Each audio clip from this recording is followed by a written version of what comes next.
Hey guys, before we dive into this board review, I want to respond to our community. A lot of you are asking what's Vaer. You see the stickers on the boards. Vaer's a watch company. These guys are surfers, huge fans of the show. After working with them for a while, I've come to find out that these guys are 100% passionate about craftsmanship, quality, and customization. And that really aligns with what I look for, not only in my boards, but in everything I use day to day. Vaer has become my go-to daily watch. So if you're in the market for a quality watch, hit the link in the description field below. I have a special discount for you guys.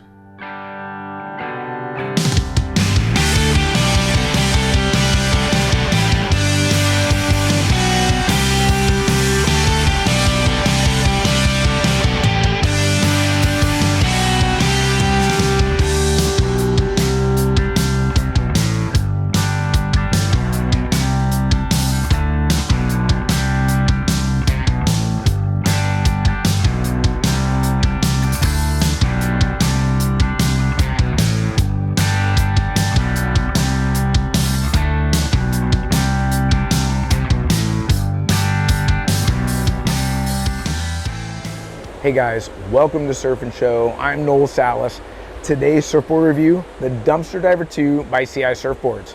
Now this is a Dane Reynolds model, and I didn't have the privilege of riding the original Dumpster Diver, and there was so much hype around that board. I remember watching Dane absolutely destroy lowers on that original model, so when I heard the Dumpster Diver 2 was coming out, I ordered it in multiple constructions. So this is a stock 5.5 Spine-Tek, this is a stock 5.5 XTR10, and then this is a stock 5.6 PU Poly with Team Lite glassing. Now I put all three of these boards through the paces here at Waco. Then we have Eric Peterson in Florida putting it through the paces in some really mushy waves, and then Ian from Woolly TV joined us in some Westos waves. This is gonna be fun. Sit back, get your favorite drink, enjoy the show.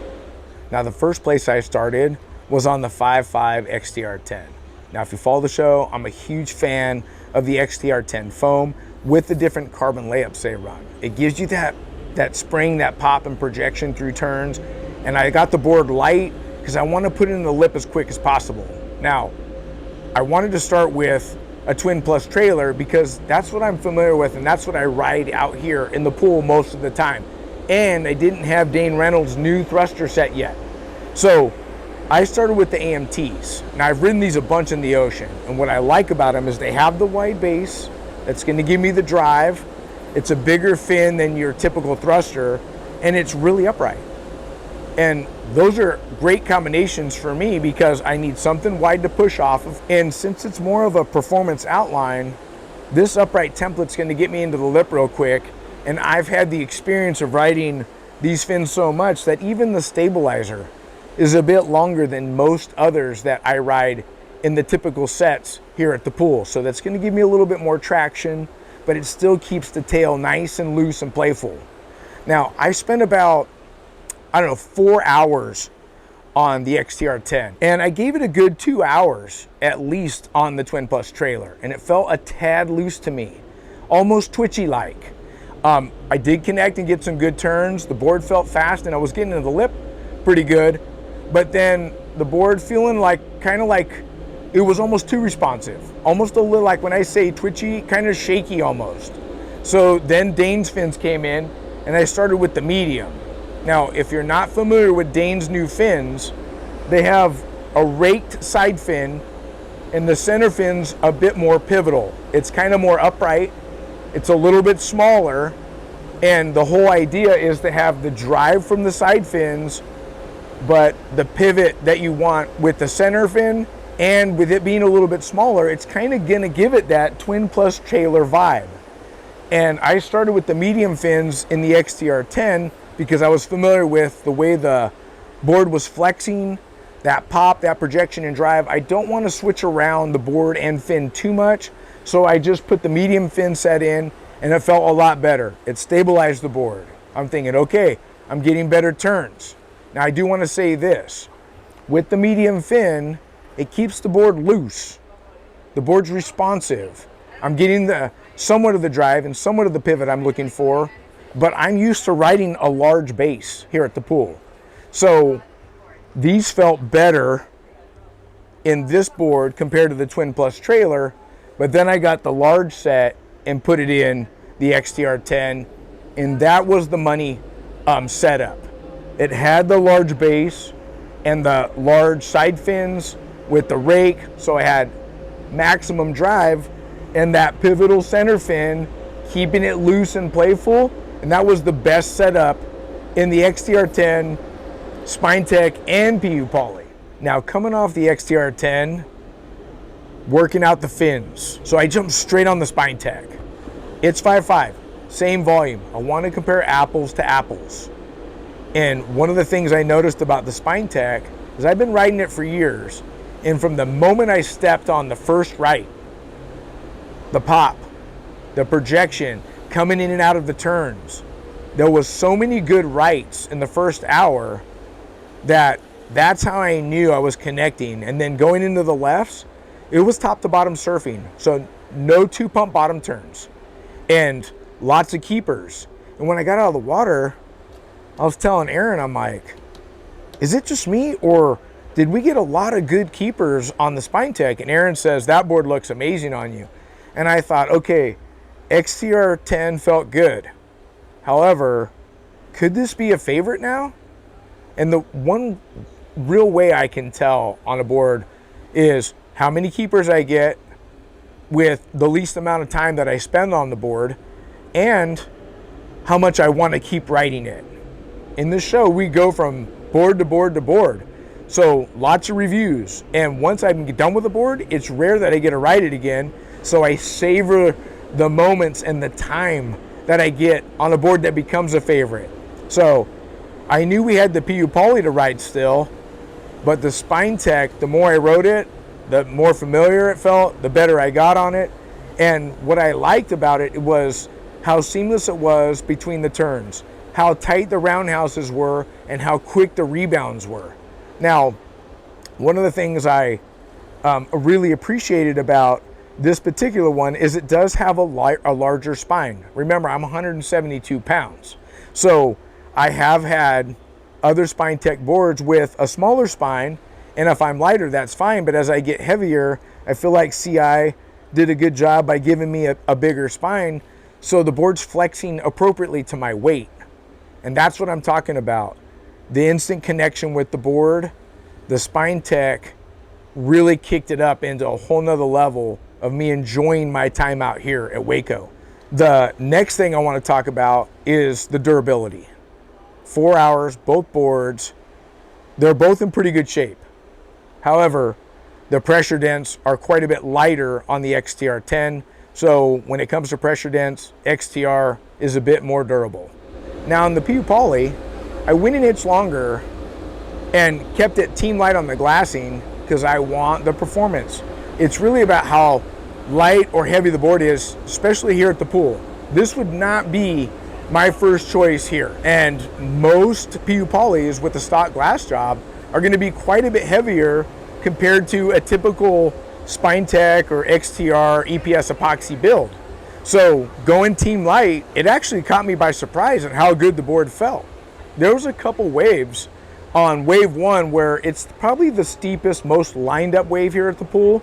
I actually came off the bottom, did a quick speed snap, and then raced down the line to do a roundhouse and do the rebound. And I'm like, man, I was going so fast on this board to the point where when I went to set the rail, I'm not 100% convinced that the EPS epoxy would have held at that kind of speed. So now I'm going, man, this PU Poly kind of shocked me. It actually felt great. And I've actually had other PU Polys that were built super light, really like them here at the pool. Now, when I talk about how good the board felt under feet, that's what solidified to me that the Dumpster Diver 2 should be on everybody's radar.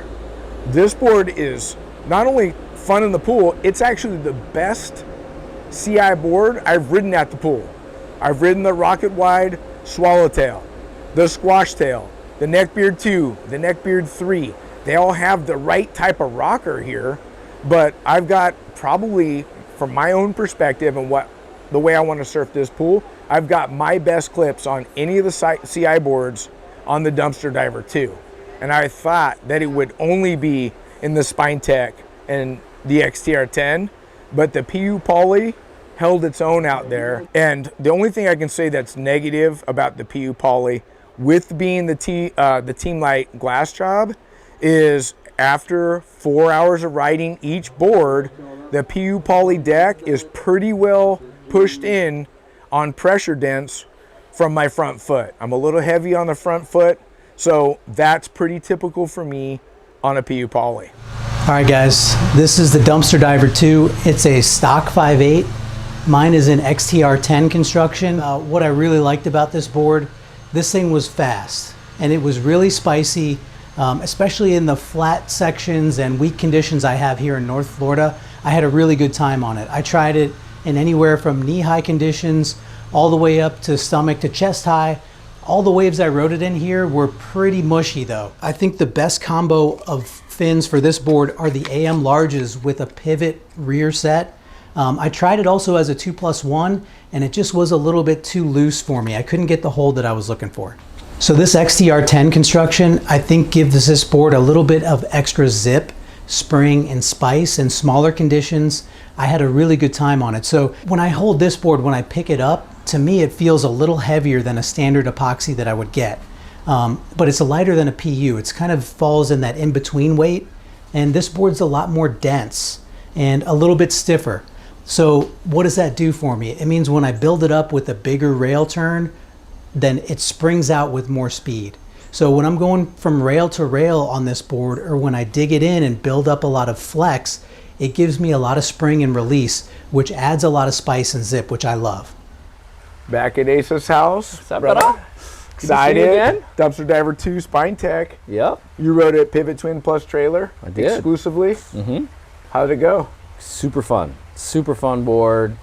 It was really good underfoot. Like right out the gates, I felt like it had a good sweet spot on it. And for a 3-box setup, it was super fun. Had a lot of drive, a lot of flow. It was good. Yeah, I saw you link a lot of good turns together, some good roundhouses and stuff like that. And I feel like the pool, if you're going to do any kind of roundhouse, it's got to be quick. And then you don't want to get hung up in that whitewash. I felt like this board did roundhouses frontside especially well. Not just the Spine-Tek, but I had some good experiences on the PU Poly and on the XTR10. But I thought this board looked real lively under your feet. Yeah, and I thought the PU looked real lively. You were ripping on the PU. We were all like, man, that board looks really good. What board is that? Right, yeah. And we don't usually ride PU Polys in the pool. I know. Great to be back on Surf and Show with Noel. It's Ian here from Woolly TV, and this time round, I've got the Dumpster Diver 2 from Channel Islands. I got the 511 that comes in at 34.0 litres. I tried it with a bunch of different fins, tried it with the larges and the neutrals, then I swapped it out for some mediums. I liked it better with the mediums. Then I went and played around and chucked it as a 2+1, so you guys can check all that out. But then I put larges back in on the second surf because it was overhead. Now the funny thing about this board is I rode it in smaller surf because it's meant to be a groveler, but I actually preferred it when it got bigger. So I don't know what to say about that one, but I didn't surf it in really small surf. But if you were going to want to use it as a groveler, I'd probably suggest on getting a Spine-Tek one or EPS, just one of the epoxies. I just find that in those smaller waves, you'll get a little bit more zing and spring out of your boards. The PU did feel really good when it was bumpy and also felt fine when it was actually overhead. I got a couple that were well overhead and it drove really well, but I had the set of large fins in it then. I spiced it up. The 2+1 made it a little bit zippier and I actually really enjoyed riding it like that. So I hope you enjoyed it, but feel free to reach out if you got any questions. Thanks again. Now I want to go over the board attributes. It's super important. This is a groveler, so the entry and exit rocker is going to be a little bit more relaxed, so it's going to be a good paddler. The other thing that's important is that it's got a little bit more width in the nose and the tail compared to a typical high performance shortboard, which is also key in smaller waves. With the width more or less under the front foot and in the tail. It's going to give us the surface area we need to give us the lift and planing speed. Now, surfing here at Waco, I can't say that it's a good groveler. I will say that it's carrying great speed. Some of the waves I had on the PU Poly, I really pushed down the line speed on wave 1. And at times it felt like it was going fast, so fast that I wasn't sure I was gonna be able to hold the turn. And I buried the rail and held the turn with no problem. So it is giving me a high performance feel underfoot, along with its small wave board attributes. Now, on the bottom contours, running a straight edge under the bottom, it's a pretty, I would say, relaxed single concave. It's not real aggressive here. It gets a little bit more aggressive kind of up here by the side fins, and then straight single all the way through, which is pretty typical for what Dane likes. And that's that speed, that planing speed that gets this board up and kind of skipping across the top of the water. And then the rail, you know, on the CI website, I wouldn't say they're saying it's like a performance rail, and I wouldn't say it's a thick rail. It's somewhere in the middle. Sometimes Dane likes like a more of a full rail with a flatter deck, and I would say it's not quite that, but it's not like a really pinched or tapered rail. So all in all, the board attributes, I feel like it fits the description of your typical small wave performance board or daily driver for Southern California. Here at the pool, the rocker's right for what needs to match the wave shape. So it gets pretty hollow. So a board that's super flat might struggle, and I would say this particular board outline and the way it feels underfoot, it is ideal for this wave too. Well guys, I hope you enjoyed today's episode on the Dumpster Diver 2. Now I'm sure you're gonna ask me, which construction was my favorite here at the pool? I'm going Spine-Tek, large Dane Reynolds fins for maximum drive, still had the pivot and the release. This board felt excellent, instant connection both with the PU Poly and Spine-Tek, but here at the pool, I want the board to last. I want a little extra pop, projection, and drive, so that's why I'm going Spine-Tek. Now, I recommend this board for that lower level intermediate as your high performance shortboard in maybe, I would say, 2 to 6 foot surf, all the way to pro level surfers, absolutely ripping this Dumpster Diver 2 as a small wave performance board. Now, special shout out thanks to CI, XTR for sending these boards in for review, Dane Reynolds sending the fins. Guys, this board's super fun. I think you'll be stoked on it. Look, if you like the show, subscribe, ring the bell so you don't miss an episode, and give us a thumbs up if you like our content. Until next time, we'll see you in the water. Bye-bye.